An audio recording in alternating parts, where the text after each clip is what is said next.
শ্রমিকের অধিকার, নতুন শ্রম আইন, এই কথাগুলো তো আমরা হরহামেশাই শুনি, তাই না? কিন্তু কখনো কি ভেবে দেখেছি এই আইনগুলো আসলে কারা বানায়? আর কিভাবে এটা নিশ্চিত করা হয় যে সারা দেশে আইনগুলো ঠিকঠাক মতো মানা হচ্ছে? এই সব কিছুর উত্তর লুকিয়ে আছে একটা দেশের শ্রম প্রশাসন ব্যবস্থার ভেতরে। চলুন আজ সেই বিশাল ব্যবস্থাটাকেই একটু কাছ থেকে দেখা যাক, যেটা কিনা লক্ষ লক্ষ শ্রমিকের জীবনকে সরাসরি প্রভাবিত করে। হ্যাঁ, প্রশ্নটা আসলেই অনেক বড়। লক্ষ লক্ষ শ্রমিকের স্বার্থ রক্ষা করবে এমন একটা সিস্টেম বানানো তো আর চারটিখানি কথা নয়। আচ্ছা, ব্যাপারটা বুঝতে চলুন একটা সহজ তুলনা ব্যবহার করা যাক। ভাবুন তো, একটা দেশের পুরো শ্রম প্রশাসন ব্যবস্থাটা একটা বিশাল মজবুত বিল্ডিংয়ের মতো।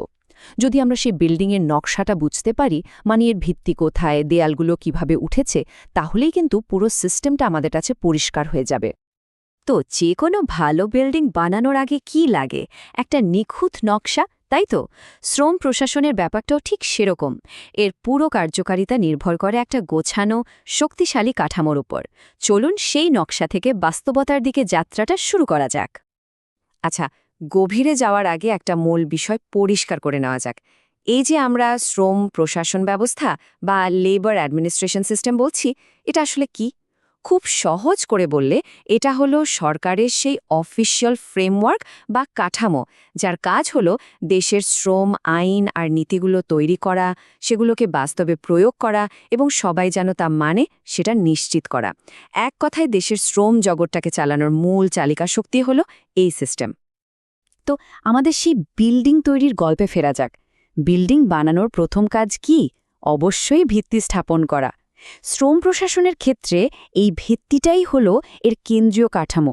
এখানেই কিন্তু পুরো সিস্টেমের মাস্টার প্ল্যানটা তৈরি হয়। এই কেন্দ্রীয় কাঠামোকে বলা যায় পুরো সিস্টেমের ব্রেন বা মস্তিষ্ক। সাধারণত শ্রম মন্ত্রণালয় এই হেডকোয়ার্টারের ভূমিকাটা পালন করে। তাদের কাজটা কি? প্রথমত দেশের মূল শ্রম নীতিগুলো ডিজাইন করা, তারপর সারা দেশে সেই নীতি অনুযায়ী কাজ হচ্ছে কিনা তার সুপারভিশন করা।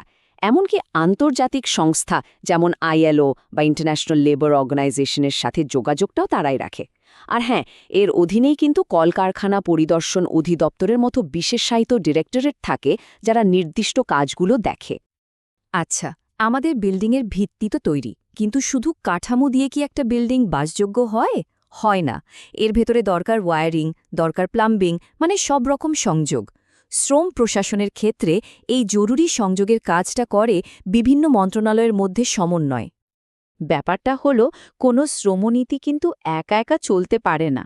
ভাবুন তো, একটা দারুণ নীতি বানানো হলো, কিন্তু সেটার জন্য কোনো বাজেট নেই, কিংবা শিল্পের মালিকরা সহযোগিতা করল না, অথবা সেই নীতিটা চালানোর মতো দক্ষ লোকই নেই, তাহলে কি সেটা সফল হবে? হবে না। এই বাজেট, সহযোগিতা, দক্ষ কর্মী সবকিছু আসে কিন্তু আলাদা আলাদা জায়গা থেকে। এ কারণে বিভিন্ন বিভাগের মধ্যে সমন্বয়টা কোনো অপশন নয়, এটা একেবারে অপরিহার্য। চলুন একটা উদাহরণ দেখলে বিষয়টা একদম পরিষ্কার হয়ে যাবে। ধরুন, শ্রম মন্ত্রণালয় ঠিক করল দেশে নতুন কর্মসংস্থান তৈরি করতে হবে। এটা হলো লক্ষ্য। এখন এই কাজের জন্য টাকা লাগবে, তাই না? সেই বাজেটটা বরাদ্দ করবে অর্থ মন্ত্রণালয়। আবার নতুন কাজের জন্য তো দক্ষ কর্মীও লাগবে, সেই কর্মী তৈরির দায়িত্বটা নেবে শিক্ষা মন্ত্রণালয়। দেখলেন তো, ঠিক এভাবে আলাদা আলাদা মন্ত্রণালয় একসাথে কাজ করে একটা পরিকল্পনাকে সত্যি করে তোলে। তো আমাদের বিল্ডিংয়ের ভিত্তি দেখা হলো, এর ভেতরের সংযোগ ব্যবস্থাও বোঝা হলো। এবার চলুন একদম গ্রাউন্ড ফ্লোরে যাওয়া যাক, মানে সেই জায়গায় যেখানে এই বিশাল কাঠামোর সাথে সাধারণ মানুষের দেখা হয়। এটাই হলো মাঠ পর্যায়, যেখানে বইয়ের পাতায় থাকা আইনগুলো সত্যিকারের জীবনে জীবন্ত হয়ে ওঠে। এই দুটো স্তরের কাজ কিন্তু একদম আলাদা, কিন্তু দুটোই সমান জরুরি। ব্যাপারটা অনেকটা ব্রেইন আর হাতের মতো। কেন্দ্রীয় কাঠামো হলো ব্রেইন, যেটা নীতি প্রণয়ন করে, মানে আইনটা বানায়। আর মাঠ পর্যায় হলো হাত, যার মূল কাজ হলো সেই নীতিটাকে বাস্তবায়ন করা। বুঝতেই পারছেন, একটাকে ছাড়া অন্যটা একেবারেই অচল। তাহলে মাঠ পর্যায়ে ঠিক কি কি কাজ হয়? এখানকার অফিসগুলোই কিন্তু সরাসরি শ্রমিক আর মালিকদের বিভিন্ন সেবা দেয়। তারাই ফ্যাক্টরিতে ফ্যাক্টরিতে গিয়ে ইন্সপেকশন করে দেখে যে আইন মানা হচ্ছে কিনা। শ্রমিক মালিকের মধ্যে কোনো বিরোধ হলে সেটা মেটানোর জন্য মধ্যস্থতা করে আর সবচেয়ে গুরুত্বপূর্ণ কাজগুলোর একটা হলো মাঠের আসল পরিস্থিতিটা কি সেই রিপোর্টটা হেড অফিসে পাঠানো। এক কথায় এরাই হলো পুরো সিস্টেমটার চোখ আর কান। এতক্ষণ তো আমরা আলাদা আলাদা অংশ দেখলাম। চলুন এবার পুরো বিল্ডিংটাকে মানে সম্পূর্ণ কাঠামোটাকে এক নজরে দেখে নেওয়া যাক। এই কাঠামোর একেবারে মাথায় মানে শীর্ষে থাকছে হেড অফিস অর্থাৎ শ্রম মন্ত্রণালয়। এখান থেকেই পুরো সিস্টেমটাকে নেতৃত্ব দেওয়া হয়। এর পরের ধাপে শ্রম মন্ত্রণালয়ের সাথে সহযোগী হিসেবে পাশাপাশি কাজ করে অন্যান্য পার্টনার মন্ত্রণালয়গুলো, যেমন আমরা একটু আগে দেখলাম অর্থ মন্ত্রণালয় বা শিক্ষা মন্ত্রণালয়। আর সবশেষে এই কাঠামোর একদম গ্রাউন্ড ফ্লোরে আছে মাঠ পর্যায়ের অফিসগুলো, আঞ্চলিক বা স্থানীয় কার্যালয়, যারা সরাসরি মানুষের সাথে কাজ করে। এভাবেই দেখুন ওপর থেকে নিচ পর্যন্ত একটা সম্পূর্ণ সিস্টেম তৈরি হয়ে যায়। এই যে পুরো কাঠামোটা আমরা দেখলাম, এটাই নিশ্চিত করে যে কোনো নীতি একেবারে ওপর থেকে তৈরি হয়ে সরকারের বাকিদের সমর্থন নিয়ে সবশেষে মাঠ পর্যায়ে সাধারণ মানুষের কাছে ঠিকঠাকভাবে পৌঁছাবে। আমাদের রূপক বিল্ডিংটা এখন তৈরি এবং পুরোপুরি কার্যকর। কিন্তু সবকিছু সত্ত্বেও একটা বড় বিতর্ক কিন্তু থেকেই যায়। একটা কার্যকর সিস্টেমের জন্য কোনটা বেশি জরুরি?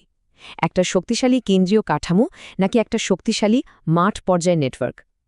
দেখুন, এক পক্ষের যুক্তি হল হেড অফিস শক্তিশালী হওয়া দরকার, যেখানে বিশেষজ্ঞরা বসে সবচেয়ে ভালো নীতিগুলো তৈরি করবেন। আবার অন্য পক্ষের যুক্তি হল মাঠ পর্যায়ের নেটওয়ার্কটাই আসল, কারণ যত ভালো নীতি বানানো হোক না কেন, সেটা যদি ঠিকমতো প্রয়োগই না করা গেল, তাহলে তো তার কোনো দামই নেই। তাহলে আমাদের সেই বিল্ডিংয়ের গল্পে যদি ফিরে আসি, শেষ প্রশ্নটা এটাই দাঁড়ায়, একটা বিল্ডিংয়ের সাফল্যের জন্য কে বেশি দরকারি? হেড অফিসে বসে থাকা জিনিয়াস আর্কিটেক্ট যিনি অসাধারণ নকশাটা করেছেন, নাকি মাঠে কাজ করা সেই দক্ষ নির্মাণ কর্মী যারা নকশাটাকে বাস্তবে রূপ দিয়েছেন? উত্তরটা কিন্তু মোটেও সহজ নয়। এই প্রশ্নটা ভাবনার জন্যেই রইল।